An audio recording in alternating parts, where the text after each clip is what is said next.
Shalom. Selamat malam semuanya. Puji Tuhan, kita akan bersama-sama mendengarkan firman Tuhan, dan malam hari ini firman Tuhan saya beri judul Kasih Karunia. Apa judulnya?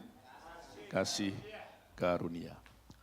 Baik, kita akan membaca dalam Lukas pasal 1 ayat 26 sampai dengan ayat yang ke-30. Dalam bulan yang ke-6, Allah menyuruh malaikat Gabriel pergi ke sebuah kota di Galilea bernama Nazaret, kepada seorang perawan yang bertunangan dengan seorang bernama Yusuf dari keluarga Daud. Nama perawan itu Maria. Ketika malaikat itu masuk ke rumah Maria, ia berkata, "Salam, hai engkau yang dikaruniai, Tuhan menyertai engkau." Maria terkejut mendengar perkataan itu. Lalu bertanya di dalam hatinya, apakah arti salam itu? Kata malaikat itu kepadanya, "Jangan takut hai Maria, sebab engkau beroleh kasih karunia di hadapan Allah." Jadi orang pertama di dalam kitab Perjanjian Baru yang mendapat kasih karunia itu adalah Maria. Malaikat memberitahu kepada Maria bahwa akan mengandung. Ketika Maria mendengar hal itu, saya percaya pikirannya, hatinya berkecamuk. Dia terkejut, dan apa yang ada dalam pikirannya, dia berkata, "Waduh, apa kata orang? Ini kan sebagai aib, aku belum bersuami, belum tidur bersama, belum hidup serumah." Dan saya percaya ini menjadi tantangan, menjadi masalah di dalam kehidupannya. Bahkan bisa menjadi beban di dalam kehidupannya. Saudara, jangan-jangan bisa diseret dan dirajam batu sampai mati juga. Tetapi kita bisa melihat, Maria bisa melewati semuanya. Sampai akhirnya rencana Allah tergenapi dalam kehidupannya, Yesus dilahirkan dan kemudian menjadi juru selamat kita semua. Nah, kenapa Maria bisa bertahan, bisa melewati semuanya? Saya percaya itu semua karena kasih karunia. Kejadian pasal 6 ayat yang ke-8. Tetapi Nuh mendapat kasih karunia di mata Tuhan. Orang pertama dalam kitab Perjanjian Lama yang mendapat kasih karunia adalah Nabi Nuh. Pada suatu hari Allah berfirman kepadanya dan memerintahkan Nabi Nuh untuk membuat sebuah bahtera. Gak main-main, bahtera itu panjangnya kira-kira 135 meter, lebarnya 22,5 meter, dan tingginya 13,5 meter. Tingkat 3 lagi. Dan Tuhan berfirman akan turun hujan 40 hari, 40 malam, banjir selama 150 hari. Nuh kemudian memberitahu banyak orang bahwa Allah akan menghukum dengan air bah. Ditertawakan dia. Diajak bangun bahtera, nggak ada yang mau. Nuh diolok-olok. Mungkin dikata-katai, "Wah kamu ini orang nggak bener ya." Mana mungkin itu terjadi. Malah diolok-olok, dimaki-maki. Saudara, saya percaya ini juga menjadi sebuah tantangan dalam kehidupan Nabi Nuh. Menjadi beban. Waduh, nggak ada yang mendukung ini. Tapi dia terus membangun bahtera, mengumpulkan bahan. Semua orang yang lewat, mentertawakan dia. Saya percaya ini enggak mudah. Saudara, tapi Nuh tetap setia, dia bangun. Dan tidak main-main loh. Akhirnya bahtera itu diselesaikan dalam waktu 100 tahun.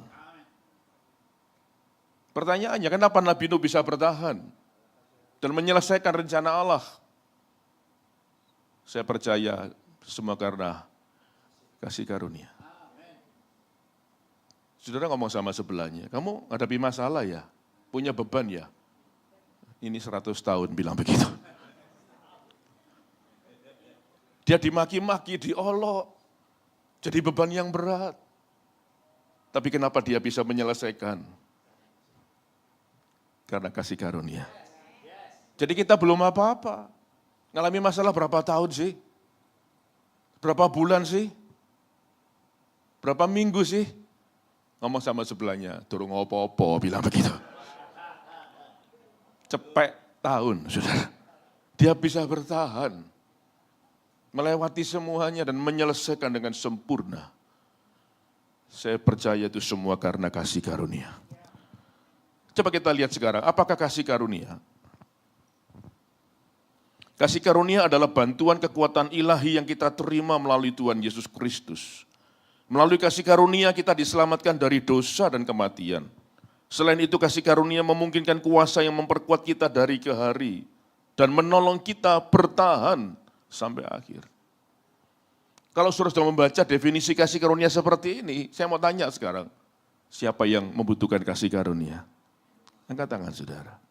Siapa yang percaya kalau kita bisa bertahan sampai hari ini, kita bisa kuat melewati semua tantangan masalah dalam kehidupan kita, semua karena kasih karunia. Tepuk tangan bagi Tuhan yang luar biasa.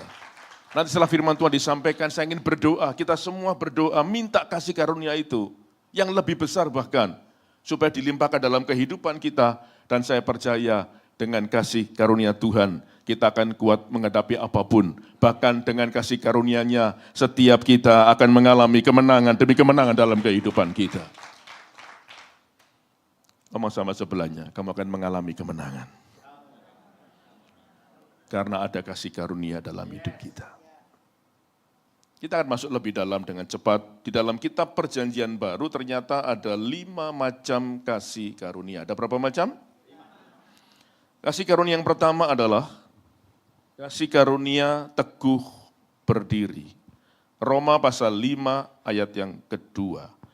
Oleh Dia kita juga beroleh jalan masuk oleh iman kepada kasih karunia ini. Di dalam kasih karunia ini kita berdiri dan kita bermegah dalam pengharapan akan menerima kemuliaan Allah. Saudara, ada banyak masalah dalam kehidupan ini. Ada banyak tantangan, ada banyak beban yang berat. Ada banyak persoalan.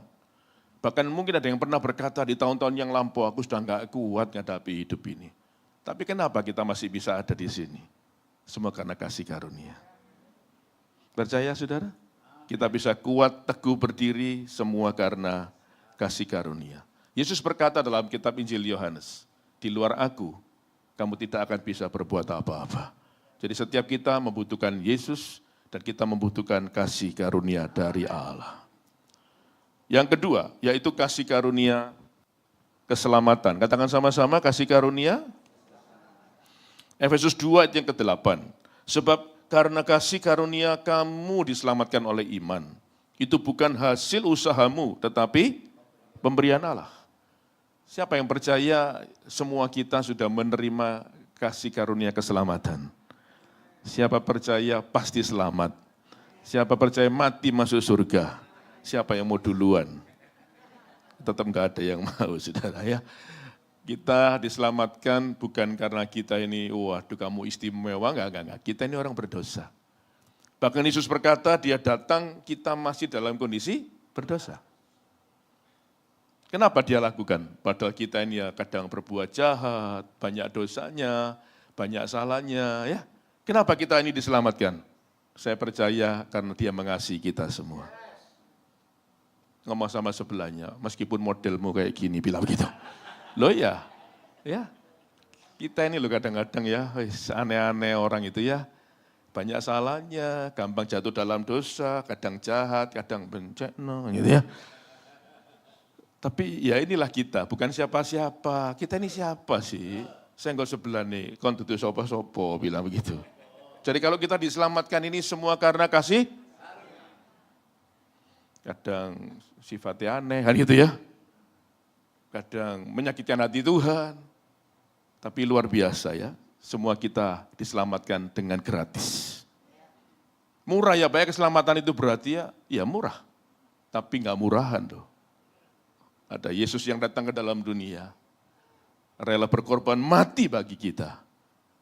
Itu dia lakukan karena dia mengasihi kita semua. Kita lihat bagaimana sifat kasih Allah dalam kehidupan kita semua. Yang pertama, kasihnya itu murni dan sejati atau sejati. Katakan sama-sama, kasihnya murni atau sejati. Apa artinya kasih yang murni dan sejati? Kasih yang apa adanya, bukan ada apanya. Orang mengasihi seseorang, memperhatikan seseorang pasti karena ada apanya. Tapi lihat, Tuhan kita mengasihi kita itu apa adanya kita. Siapapun kita dikasih apa adanya. Bukan karena apa-apanya, bukan. Bahkan kasihnya itu tidak ada udang di balik rempeyek. Rempeyek kan macam-macam ya. Rempeyek kacang, drago, deli, macam-macam ya. Orang itu kadang mendekati seseorang, memperhatikan seseorang, pasti ada maksudnya. Kadang memberi sesuatu, kepingin imbalannya. Oh, Yesus enggak loh. Dia tawarkan keselamatan, tadi saya katakan gratis. Enggak ada imbalan, enggak ada maksud apa-apa. Untuk apa dia lakukan? Supaya kita menerima keselamatan. Hidup kekal bersama dengan dia. Yang kedua, kasih Allah itu diberikan menyeluruh. Berarti apa? Ditawarkan kepada semuanya.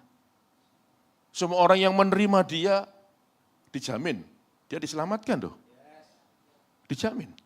Nggak mau, ya nggak apa-apa kok. Nggak ada paksaan. Jadi diberikan kepada semua orang, tidak dibedakan. Manusia yang seringkali membuat perbedaan. Nggak usah, senggol sebelah nih, nggak usah ya. Karena Tuhan kita mengasihi semua orang tanpa perbedaan. Mau warna kulit, status sosial, siapapun kita. Keadaan kita bagaimanapun, Tuhan mengasihi kita menyeluruh. Kasih Allah itu apa? Kekal. Untuk selama-lamanya. Dikatakan alfa dan omega. Bahkan tidak akan berakhir dalam kehidupan kita. Yang keempat, kasih Allah itu tidak dapat diukur tinggi dan dalam, panjang dan lebar, seluas samudera, katanya begitu. Kasih anak itu sepanjang galah, tahu galah, lompat galah. Kasih ibu sepanjang jalan, ya sih lebih jauh memang ya. Tapi saya kasih tahu, kasih Allah nggak pernah bisa diukur. Dia selalu mengampuni kita ketika kita jatuh, betul? Ditunggunya bertobat sampai kita diselamatkan kembali. Allah berfirman gak mau seorang pun binasa. Ada yang jatuh malam ini ke dalam dosa, ditunggu kok. Betapa dia mengasihi kita, saudara. Supaya kita tetap selamat sampai pada akhirnya.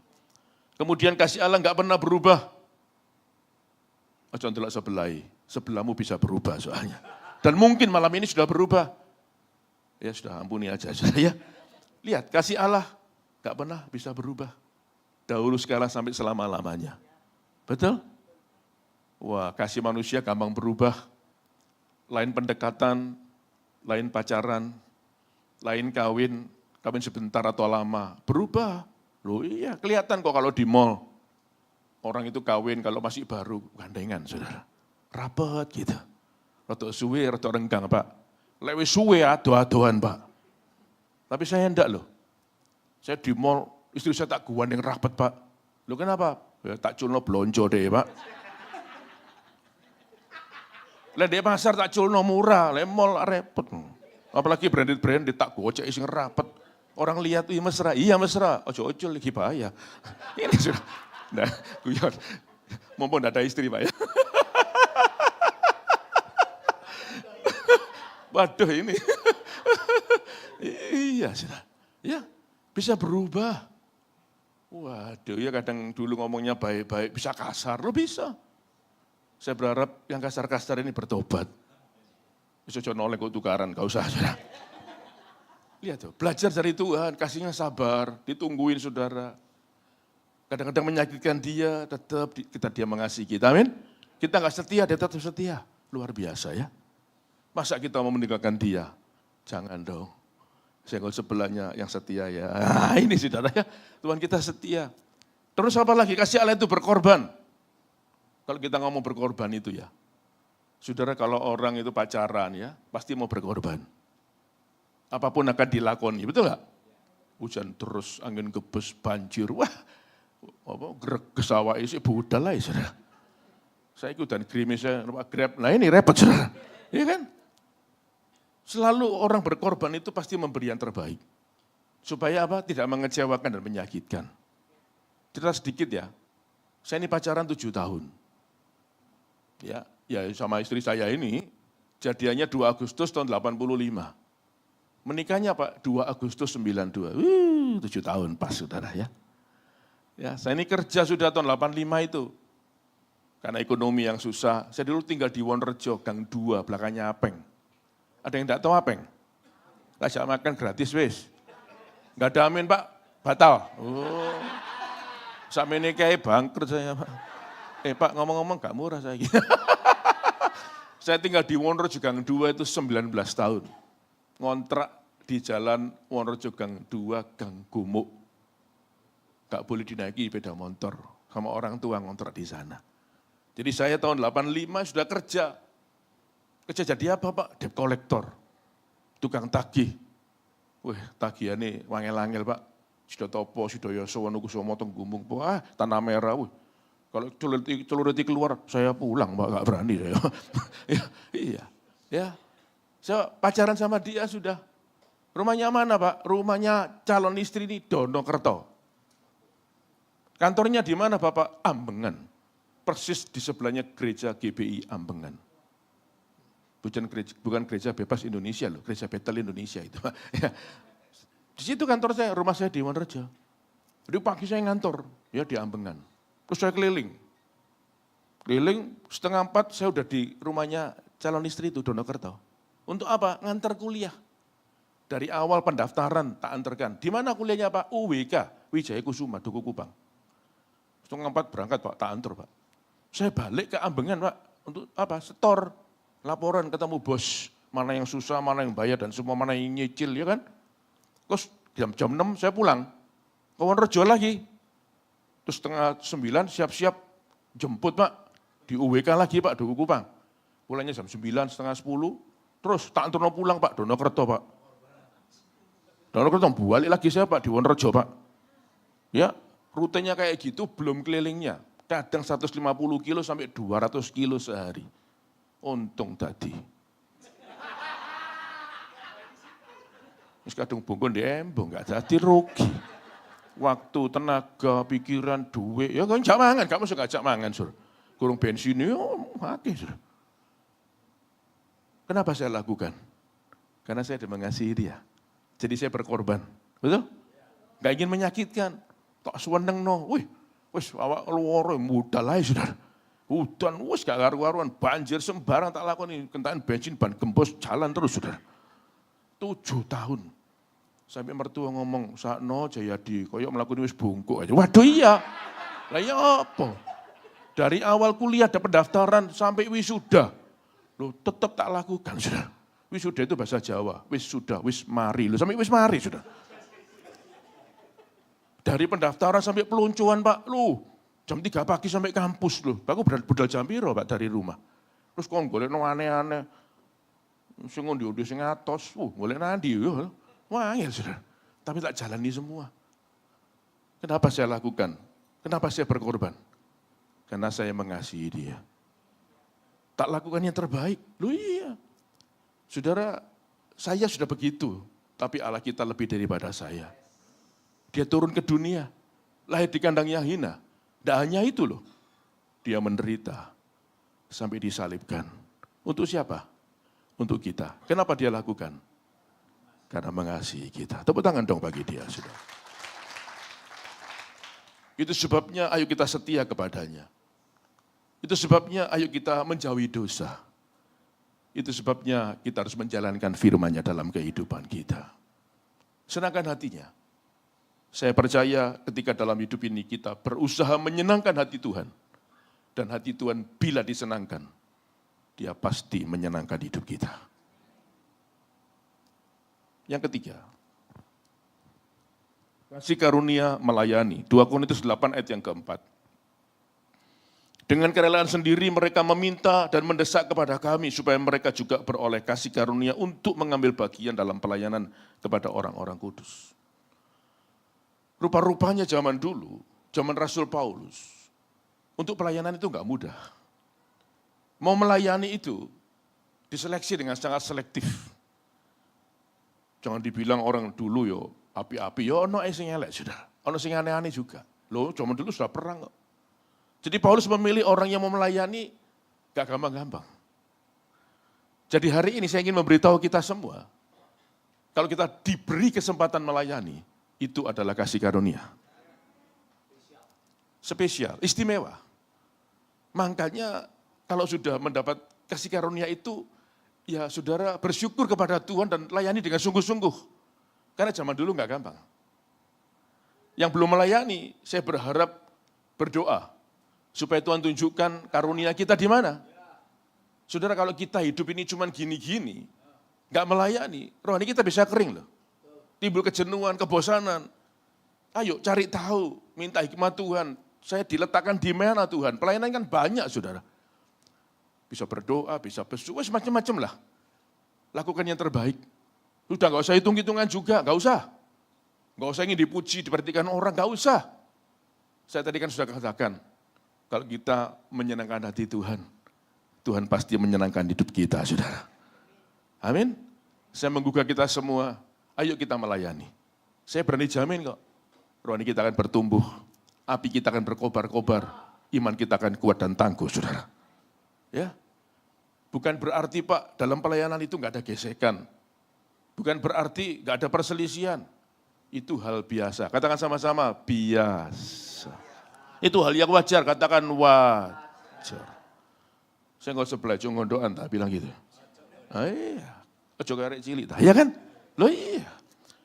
Itu hal yang wajar, terjadi perselisihan, kadang salah paham, salah ngomong. Ya sudahlah, ya mohon diampuni. Bawa pikir Rasul Paulus gak ngalamin itu, lu banyak. Ayo coba dibaca lagi. 1 Korintus 15 ayat yang ke-10. Tetapi karena kasih karunia Allah aku adalah sebagaimana aku ada sekarang. Dan kasih karunia yang dianugerahkannya kepadaku tidak sia-sia. Sebaliknya, apa? Aku telah bekerja lebih keras daripada mereka semua. Tetapi bukannya aku, melainkan kasih karunia Allah yang menyertai aku.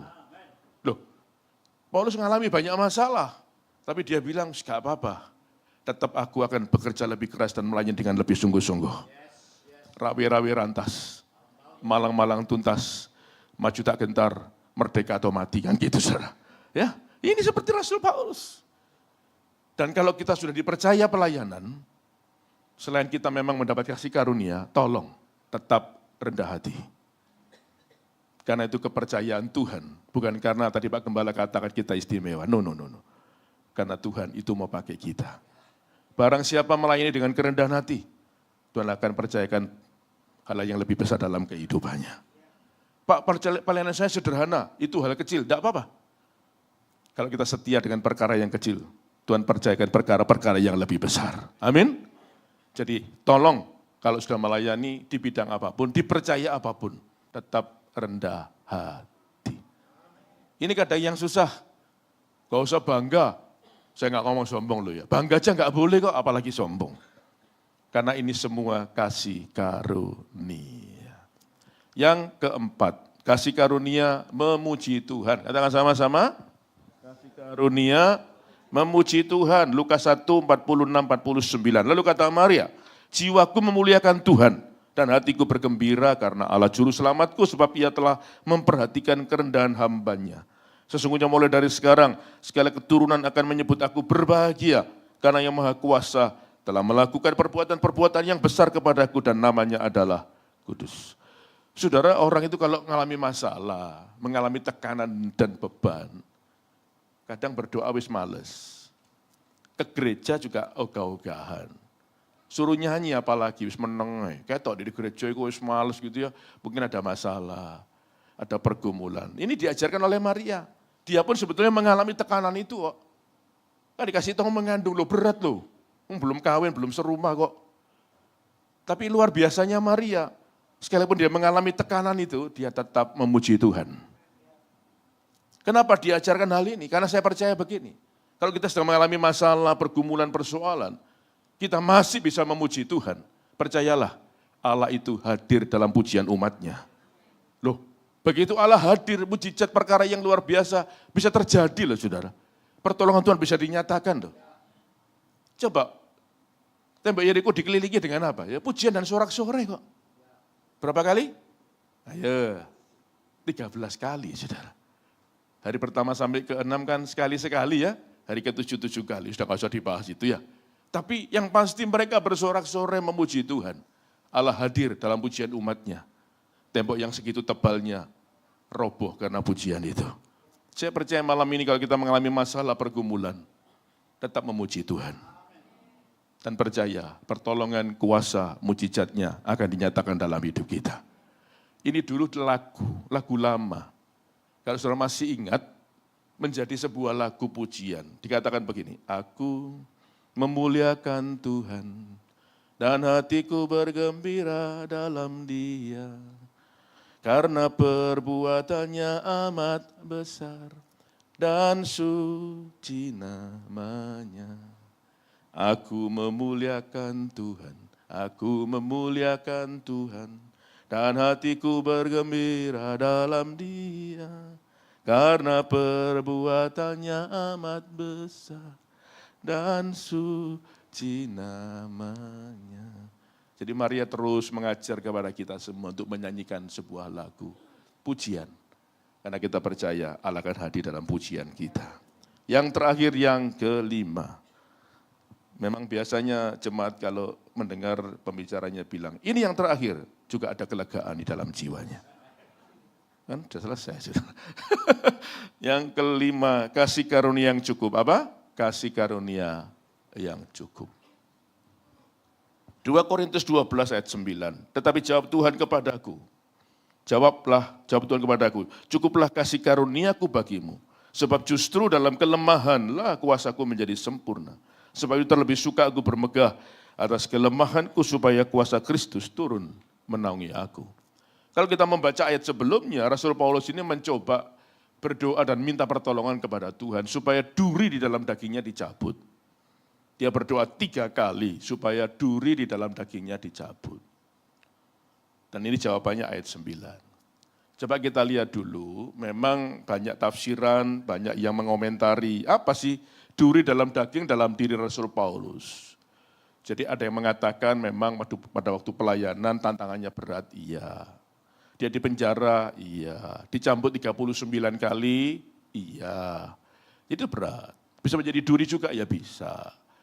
Pelayanan masuk ke pedalaman, ya nggak gampang. Bahkan diserang oleh penyakit malaria, sering, hampir mati, iya.